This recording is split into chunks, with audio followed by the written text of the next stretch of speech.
Have you ever heard a story so haunting it refuses to leave you? An island battered by winds, a lighthouse built to withstand the fury of the Atlantic, and three men who vanished without a trace. No bodies, no answers, just a lighthouse frozen in time. Welcome to the Flannan Isles, Scotland's ghostly outpost, where in 1900, three lighthouse keepers disappeared into thin air. Was it nature, madness, or something darker? This is Hidden Histories Hub, and today we're diving deep into one of the most unsettling maritime mysteries of all time. Let's rewind. The Flannan Isles, also known as the Seven Hunters, are a cluster of remote, uninhabited islands about 20 miles off Scotland's Outer Hebrides. Desolate, rocky, windswept, not a place you'd casually visit.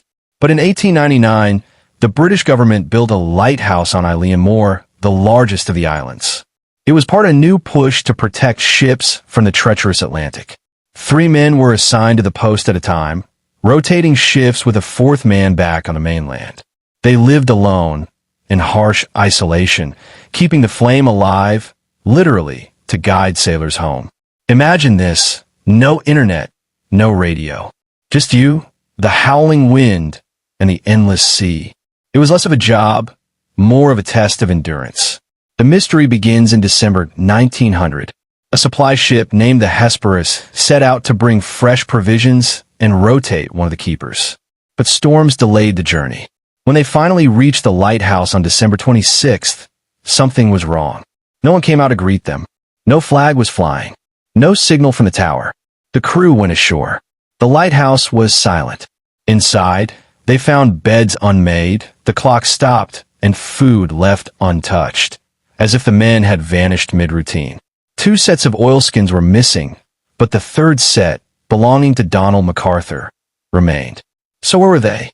No signs of struggle. No blood. No bodies. Just three men gone. Then came the most chilling detail: the Lighthouse logbook. The entries were strange. December 12th. Severe winds. Sea rough. Keeper Thomas Marshall very quiet. James Duckett irritable. Donald MacArthur crying. Crying? MacArthur was a seasoned mariner, known for his toughness. What could have broken him? December 13th. Storm continues. All three praying. Praying? These were men used to violent seas. And finally, on December 15th, storm ended. Sea calm. God is over all. That was the last entry. It doesn't sound like a storm ended. It sounds like something else began. Let's talk theories. Rogue wave. A monster wall of water sweeping them away. There were signs of damage on the western landing. Maybe one man was swept out, the others rushed to help, and all were taken. But why was the door closed? Why was one coat left behind? Madness. Cabin fever. Did paranoia spark violence? MacArthur had a temper. Could a fight have broken out? But if so, where are the bodies? Paranormal theories surfaced too. The Flannan Isles had long been considered cursed. Sacred ground. Did they encounter something not of this world? No footprints. No final messages. Just vanished.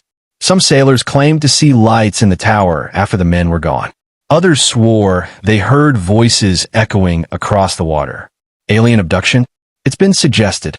Unlikely, but in a case this cold, every theory gets a moment. This story captured imaginations for over a century. Poets wrote of it. Authors and filmmakers reimagined it. It became legend. And maybe that's why it's so powerful. Because it's unfinished. Because in the silence of the lighthouse, we hear our own fears. Today, the lighthouse still stands. Automated. Empty. Nature has reclaimed most of it. But the questions remain. What really happened to those men? Could happen again? And why, over 120 years later, are we still haunted by this island? Maybe it's because we see a little of ourselves in them, stuck in a place we didn't choose, watching storms roll in, unsure what's coming next. The Flannan Isles remind us that some mysteries don't fade. They echo across oceans, through time, and into our imagination. So next time you hear wind howling on a dark coast, remember the men of Eilean Moor, and wonder what's still out there. If this story gave you chills, hit that like button and subscribe for more mysteries from the edge of history. What's your theory on what happened? Let us know in the comments below. This is Hidden Histories Hub, where the forgotten is never truly lost.